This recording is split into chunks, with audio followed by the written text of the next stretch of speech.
Cristo rompe las cadenas, Cristo rompe las cadenas, Cristo rompe las cadenas y nos da seguridad. ¿Cómo es posible yo vivir sin mi Jesús? Si el fundamento de mi vida lo eres tú.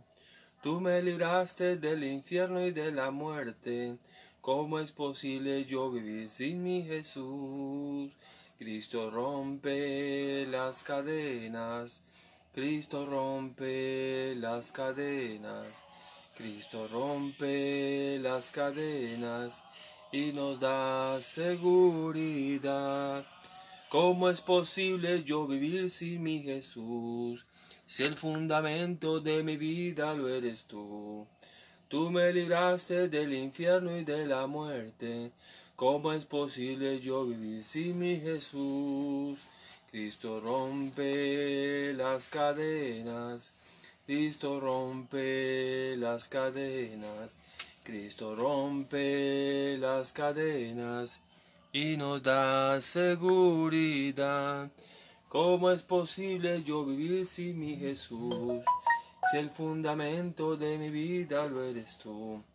Tú me libraste del infierno y de la muerte. ¿Cómo es posible yo vivir sin mi Jesús? Muy buenas tardes a todos ustedes. Qué bueno que podemos nuevamente estar aquí reunidos precisamente a través de las redes sociales para precisamente ver lo que Dios tiene para cada uno de nosotros. Y estamos en su programa Tiempos Proféticos. Estamos hablando precisamente de lo que Dios nos enseña en su palabra acerca de las cosas que han de acontecer hacia el futuro. El mundo recurre a muchas cosas para tratar de encontrar y saber el futuro. Las cartas, la lectura del tarot, la lectura del cigarrillo, muchas cosas, la lectura del chocolate, todas esas cosas que no son métodos conformes a la voluntad de Dios. Pero tenemos la palabra más segura, que es las Escrituras. La Biblia nos enseña que sí podemos saber acerca de las cosas futuras que deben acontecer en medio de toda esta humanidad. O sea, usted quiere saber acerca del futuro, pues coja la palabra de Dios. Y estos tiempos que hablamos de tiempos proféticos, hablan acerca de las cosas que Dios ya nos hace saber de antemano sobre su propósito con la humanidad, qué es lo que el Señor va a hacer hacia el futuro. Estos tiempos precisamente son para ir explicando y ir leyendo juntamente las Escrituras para que podamos entender estas cosas. Le pedimos al Espíritu Santo que nos ayude en esta tarde y vamos a seguir entonces escudriñando el mensaje de la palabra de Dios. Estamos estudiando el libro del Apocalipsis. El libro del Apocalipsis es el libro de la revelación de Jesucristo que Dios dio al apóstol Juan estando en la isla de Patmos, y a través del Espíritu Santo empieza a hablar una serie de mensajes precisamente a lo que es precisamente a las iglesias. El capítulo 2 y el capítulo 3 de Apocalipsis tiene un mensaje muy centrado a las iglesias de Asia, pero esas iglesias representan también los 7 tipos de cristianos, los 7 periodos de la iglesia a través de la historia. Hoy vamos a seguir leyendo en el Apocalipsis el capítulo 2, el versículo 18 al versículo 28. Entonces leemos la palabra y de lo que estamos haciendo es escudriñando. Dice: y escribe al ángel de la iglesia en Tiatira. El ángel, como hemos venido hablando, es precisamente el pastor de la iglesia, el líder de la iglesia, a la cual el Espíritu Santo escribe, se manda esta carta como una advertencia para que pueda corregir algunas cosas que están pasando en la iglesia. Qué bueno que usted y yo podamos recibir siempre una palabra de exhortación, de corrección, ¿verdad? De orientación, y eso es lo que hace la palabra de Dios en nuestra vida. Dice entonces que Tiatira era una ciudad a 50 kilómetros al sureste de Pérgamo, y era una ciudad muy importante porque pertenecía o estaba dentro del camino de la gran transporte del Imperio Romano. Más o menos hacia el año 100 después de Cristo comenzó su mayor importancia, ¿verdad? Y era una ciudad de mucho comercio. Había tenía una cierta importancia a nivel de Asia. Se hacían obras de bronce, ¿verdad? Y vemos entonces que el mensaje sigue hablando aquí la escritura. Dice: el Hijo de Dios, el que tiene los ojos como llama de fuego, pies semejantes al bronce bruñido, dice esto. Nos está hablando entonces de quién es el que da el mensaje. Recordemos que este versículo nos habla de quién es la persona que está dando el mensaje a la iglesia. Y indiscutiblemente es una descripción de nuestro Señor Jesucristo. Cuando habla acerca de que tiene los ojos de fuego, como de fuego, de llama de fuego, es que indiscutiblemente todas las cosas están presentes delante de los ojos del Señor. No hay nada oculto que no se revele en su presencia. Aún lo que ocurre en nuestros hogares, con nuestros hijos, en la misma iglesia, no hay nada que se le escape al Señor, porque el Señor es omnisciente y todo lo ve. Estamos todo el tiempo delante de su presencia. Y el hecho de que sea una llama de fuego, el fuego penetra.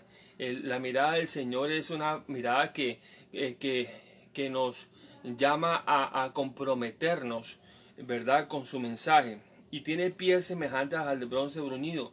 O sea que el bronce es un metal que es muy fuerte, y nos habla precisamente de la firmeza de quien habla este mensaje. Y el mensaje lo habla precisamente el Señor Jesucristo. Entonces dice acá: yo conozco tus obras. Le está diciendo en el mensaje a Tiatira: yo conozco tus obras. Todo lo que ocurre en la iglesia, yo sé que es lo que está pasando. Dice: y tu amor, fe, servicio y paciencia, y que tus obras postreras son más que las primeras. O sea, vemos 5 características que tiene esta iglesia. Es una iglesia llena de amor. Qué bueno que cuando uno vaya a una iglesia, a uno lo reciban precisamente con ese cariño, con ese respeto, ¿verdad? Sin importar. Mire, una vez estábamos en un servicio y entró una persona, estaba borracha, bueno, no estaba muy vestida dentro del servicio, y cualquiera podría haber dicho: vea, sáquenlo de aquí, que no debe estar en este lugar. Nosotros no podíamos hacer de eso, no podíamos hacer acepción de personas. Si Dios lo llevó en ese momento ahí al servicio, pues era con un propósito. Paramos un momentico, tuvimos oportunidad de orar por esa persona, recibió al Señor, estuvo un momento y luego se fue. O sea que nosotros no podemos hacer acepción de personas dentro de la iglesia. Y lo que nos habla acerca es precisamente que la iglesia tiene que ser una iglesia llena del amor de Dios, donde no haya conflictos, donde no haya, como se dice, los conflictos son obras de la carne, o sea, contiendas, sino que debe haber armonía, se debe respirar el amor de Cristo en medio de la congregación. Lógicamente que hay congregación perfecta, no hay, pero porque el único perfecto es el Señor, y nosotros que somos creyentes, pues indiscutiblemente todavía andamos en la carne y no somos perfectos. El único perfecto es el Señor. Por tanto, entonces la iglesia tiene que caracterizarse por el amor de Cristo. Tiene que ser una iglesia que llena de fe. Y esta iglesia tenía eso, que era una iglesia que iba para adelante, sin importar, como dice la Escritura, confesando las cosas que no son como si fueran. Iban hacia adelante, su fe estaba puesta precisamente en Jesucristo, el autor y el consumador de su fe. Y era una iglesia que servía. Qué bueno es que nosotros no solamente prediquemos dentro de la iglesia, sino que sirvamos a los demás. Nosotros no estamos para ser servidos. Los líderes, los pastores, todos los que hemos sido colocados en eminencia dentro de la iglesia, nosotros no estamos para que nos sirvan. Nosotros estamos para servir a los demás, para ayudar a los demás, y eso significa el servicio. Jesús hizo eso, le lavó los pies a los discípulos, siempre estuvo a favor de la gente, de ayudarla. Qué bueno que la iglesia también tuviera ese don de servicio, de poder ir a visitar a los enfermos, de ir a visitar a la gente que está en las calles, de llevar un mensaje de aliento, de abrigar, de darle, ¿verdad?, un abrigo un abrigo precisamente a, a todos ellos, mandarle precisamente llevarle un alimento. Mira que la ciudad está llena de venezolanos y muchos están en unas condiciones paupérrimas, aguantando frío, solamente teniendo como lugar de dormir un parque cubierto solamente con un plástico. Indiscutiblemente necesitamos una iglesia que vaya por los perdidos. Si la gente no va a la iglesia, pues la iglesia tiene que salir fuera de las cuatro paredes de donde se congrega. Tiene que ir a alcanzar al perdido, al que está en la cárcel, ir a predicarle, compartir la palabra, llevarle alimento al que está desprotegido debajo de los puentes. Esa es la labor de servicio a la cual está llamada la iglesia del Señor. No para enriquecerse, no para estar en medio de cuatro paredes y siempre recibir palabra y engordarse espiritualmente. No, tenemos que alcanzar a la gente necesitada. Dice acá además, entonces, la paciencia. La iglesia tiene que ser una iglesia de paciencia. Y dice que más que sus obras postreras son más que las primeras. O sea que iba en progresión, iba creciendo la iglesia. Estaba haciendo una serie de cosas y de actividades que iban aumentando en la congregación. En uno de los mensajes leíamos que en una de las exhortaciones era que había dejado, en una de las iglesias había dejado el primer amor. Entonces debemos mantener el primer amor y cada día ir creciendo de gloria en gloria. Como dice aquí la escritura, las obras posteras eran primeras mejor, más que las primeras. Pero tengo unas pocas cosas contra ti. Mire que en cada uno de los mensajes que da a las iglesias de Asia, siempre tiene algo que decir a la iglesia, algo con la cual tiene que llamarle la atención. Qué bueno que nosotros seamos reprendidos, tengamos humildad para recibir con paciencia la palabra que se nos da. La palabra de Dios es una palabra de dos filos, es como una espada de dos filos que corta. A veces cuando nos llega, nos duele. ¿Por qué? Porque la palabra de Dios confronta. Así mismo tenemos, qué bueno que nos llame la atención, que nos diga, mira, estás haciendo mal esto. Nosotros entonces en el momento tenemos que tener un espíritu de humildad para poder recibir la corrección. No somos perfectos. Nosotros no podemos darnos las de que ya sabemos todo, ya tenemos todos estos títulos, ¿verdad? Y somos más que los demás. No, cada día tenemos que aprender y tenemos que tener un espíritu enseñable, que podamos recibir de los demás también. Entonces dice unas cosas contra ti, le llama la atención a la iglesia, le dice, tengo unas cosas contra ti, que toleras a esa mujer Jezabel que se dice profetiza, que enseñe y seduzca a mis siervos a fornicar y comer cosas sacrificadas a los ídolos. Cuando nosotros hablamos, había una mujer en medio de la iglesia, una influencia que no era buena para la iglesia, una mujer que tenía un carácter.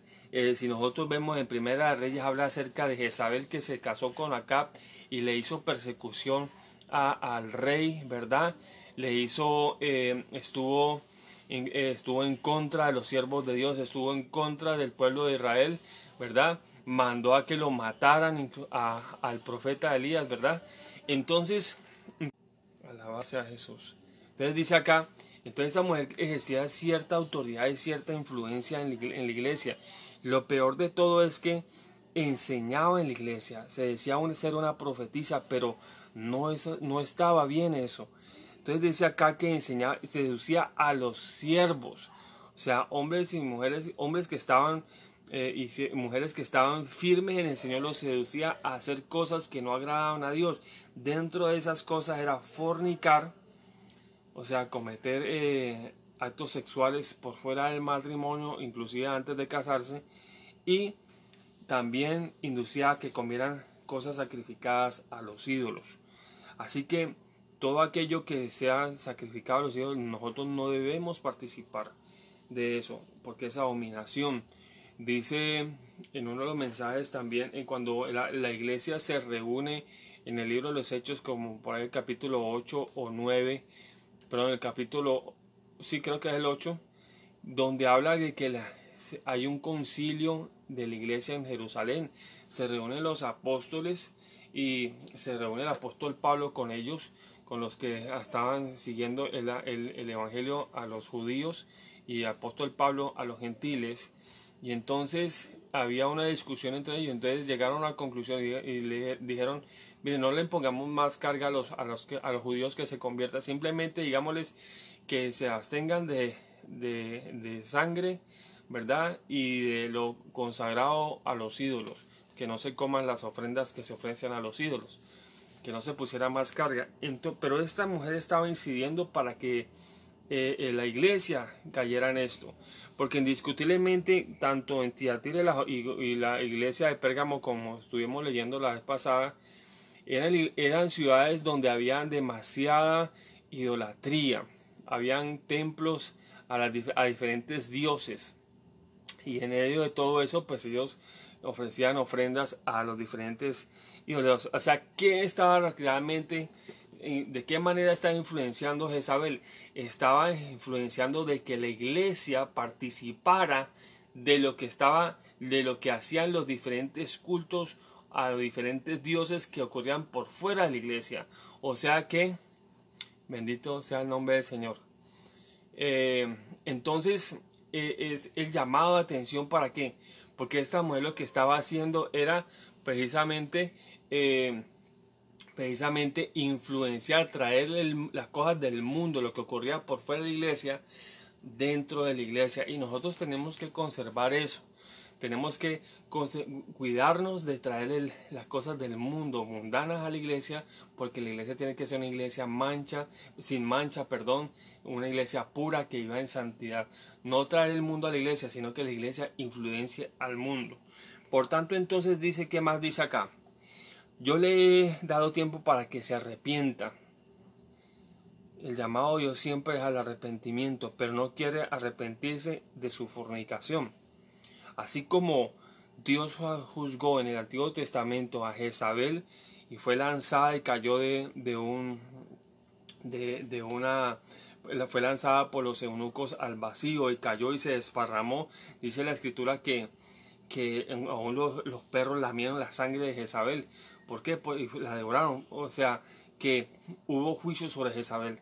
Y este espíritu de Jezabel, esta mujer que estaba influenciando la iglesia, pues también iba a tener su parte y su suerte por influenciar de mala manera a la iglesia. Entonces era una mujer que trataba de mantener el dominio sobre la iglesia, y eso no podía hacer. Y aquí que yo la arrojo en cama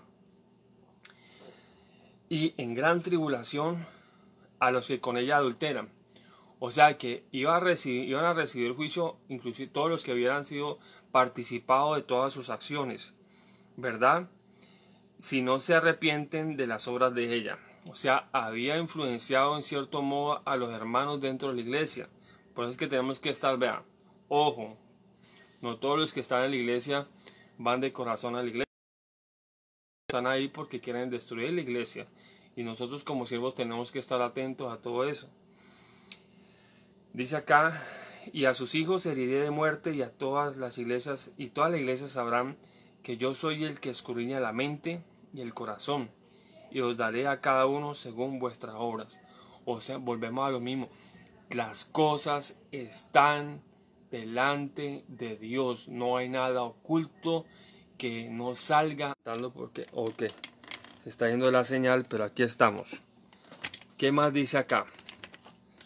Entonces dice finalmente: pero a vosotros y a los demás que están en Tiatira, a cuantos no tienen esa doctrina y no han conocido lo que ellos llaman las profundidades de Satanás, yo os digo, no os impondré otra carga.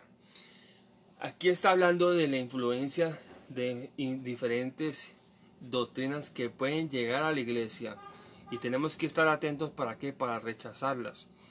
todo lo tenemos que escudriñar y todo lo tenemos que poner en la balanza de la palabra de Dios cuando se viene con una nueva enseñanza diferente. O sea, todo tiene que evaluarse a la luz de las Escrituras.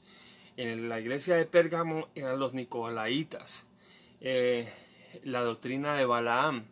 Y aquí estamos entonces las enseñanzas de esta mujer de Jezabel, que venía y enseñaba las profundidades de Satanás. Nosotros no estamos para exaltar las obras de las tinieblas. Estamos aquí, la iglesia solamente exalta a Jesucristo. Hay poder en Jesucristo. La sangre de Cristo tiene poder. Y es a Él el que tenemos que exaltar en la iglesia. Entonces, no, aún dice la Escritura que es vergonzoso hablar de lo que ellos hacen en oculto. Por tanto, aquí solamente hablamos de la gloria de Dios. Exaltamos solamente al Señor Jesucristo. Dice, pero lo que tenéis, retenedlo hasta que yo venga. El llamado de Dios a la iglesia de Tiatira es a mantenerse firme, sin cambio. Bendito sea el nombre del Señor. No dejes mover fácilmente de su modo de pensar. Mire que el mensaje a los Gálatas le dice a los Gálatas el apóstol Pablo, dice, ¿cómo es que ustedes, habiendo recibido la gracia, habéis terminado en la carne, las obras de la ley?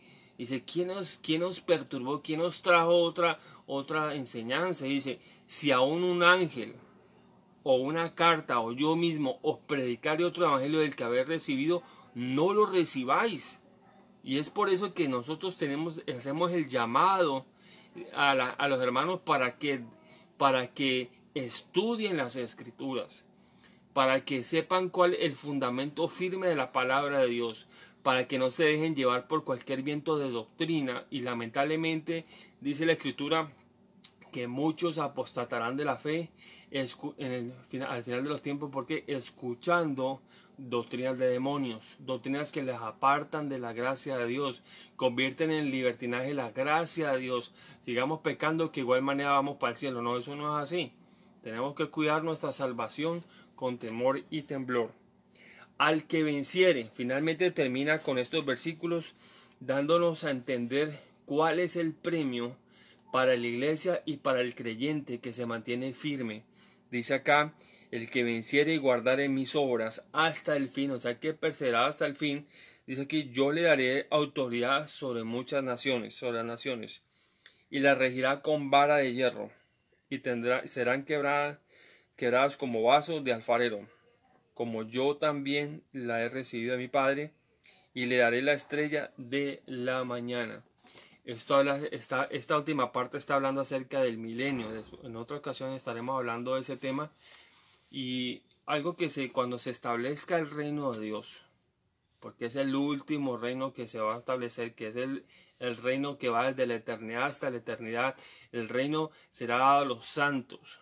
Y entonces vamos a recibir coronas y premios por nuestra fidelidad y nuestro caminar mientras hemos estado aquí en la tierra.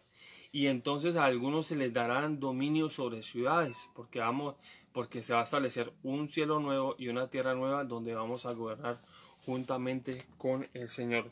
Por tanto dice, les daré autoridad sobre muchas naciones, ¿verdad? El que vence tiene la autoridad de Cristo Jesús. Usted tiene que convencerse de quién es usted en el Señor.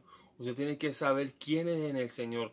Es un hijo de Dios, ha sido redimido por la sangre de Cristo, es más que vencedor en Cristo Jesús, Señor nuestro. Y por tanto, usted tiene toda la autoridad en Cristo Jesús para hablar palabra de bendición, para con su palabra cambiar las situaciones. Hay poder en Jesucristo, poder para que usted vaya y ore por los enfermos y estos sean sanados, y la gloria siempre sea del Señor Jesucristo. Bendito sea el nombre del Señor. Aleluya. El que tiene oído, oiga lo que el Espíritu dice a las iglesias. Termina precisamente entonces este mensaje a la iglesia de Tiatira. Todavía nos faltan 3 iglesias por seguir estudiando y escudriñando. Aquí en el libro del Apocalipsis, la profecía bíblica es un tema muy apasionante, es un tema que nos llama a escudriñarla, a no tener temor, porque dice la Escritura ahí en el primer capítulo de Apocalipsis que es dichoso, bienaventurado el que lee las palabras de esta profecía. O sea, no debemos tener temor de leer el libro de Apocalipsis o escudriñar la profecía. ¿Por qué? Porque el Señor mismo nos va explicando con la misma palabra, poniendo las cosas en contexto. La misma palabra nos explica la misma palabra. Así que, mis amados hermanos, este es su programa Siendo Pastoreados por Él. Te habla el pastor Harold Cisneros de la ciudad de Cali. Estamos precisamente siguiendo con esta serie de temas en lo que tiene que ver precisamente con lo que es los tiempos proféticos. Estas tardes, cuando tenemos la oportunidad, compartimos acerca de los tiempos proféticos de los cuales nos habla la palabra de Dios. Si necesitas oración, si necesitas compartirnos algo, escríbenos al correo electrónico pastorharoldcisneroslores@gmail.com. Pastor Harold con H de al final, Cisneros con C, Lores, pastorharoldcisneroslores@gmail.com. O si deseas, puedes escribir un mensaje al 315-283-4426, que es número de WhatsApp. Te bendigo en esta tarde. Sigue hacia adelante en nombre del Señor. Escudriña las Escrituras y recuerda que el Señor te ama y tiene un gran propósito para tu vida. Bendiciones y saludos a todos nuestros hermanos de las naciones. Bendiciones para todos. Chao, chao.